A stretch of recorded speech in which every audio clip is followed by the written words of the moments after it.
কথায় আছে, যা তোমার ভাগ্যে আছে তা যদি দুই পাহাড়ের মাঝেও থাকে তবুও তোমার কাছে পৌঁছে যাবে, আর যা তোমার ভাগ্যে নেই তা যদি তোমার দুই ঠোঁটের ফাঁকেও থাকে তবুও তা তোমার কাছে পৌঁছাবে না। মহান আল্লাহ 5টি জিনিস নিজের কাছে রেখে দিয়েছেন। এর মধ্যে একটি হলো কেউ জানে না আগামীকাল সে কি উপার্জন করবে। এবার আসা যাক মূল কথায়। জঙ্গলের মধ্যে হেঁটে হেঁটে ক্লান্ত হয়ে পড়ে একটি সিংহ। এরপর একটি লম্বা গাছ দেখতে পেয়ে সেদিকে এগিয়ে যায়। খাবারের খুঁজে রোদের মধ্যে হাঁটতে হাঁটতে ক্লান্ত হয়ে ওই গাছের ছায়ায় বসে পড়ে সে। এ সময় গাছ থেকে ভারী কিছু একটা সিংহের পেছনে পড়ে। সাথে সাথে সিংহটি উঠে সেখানে যায়।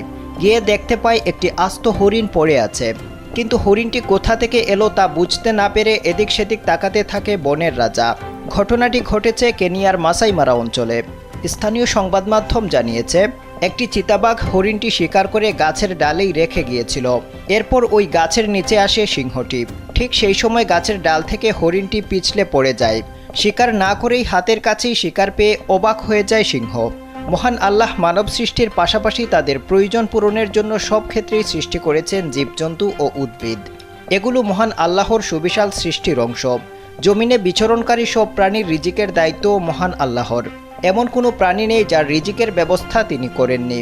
এ বিষয়ে পবিত্র কোরআনের সূরা হুদের 6 নং আয়াতে বলা হয়েছে, আর জমিনে বিচরণকারী সবার জীবিকার দায়িত্ব মহান আল্লাহর, এবং তিনি সেসবের স্থায়ী অস্থায়ী অবস্থান ক্ষেত্র সম্বন্ধে অবহিত।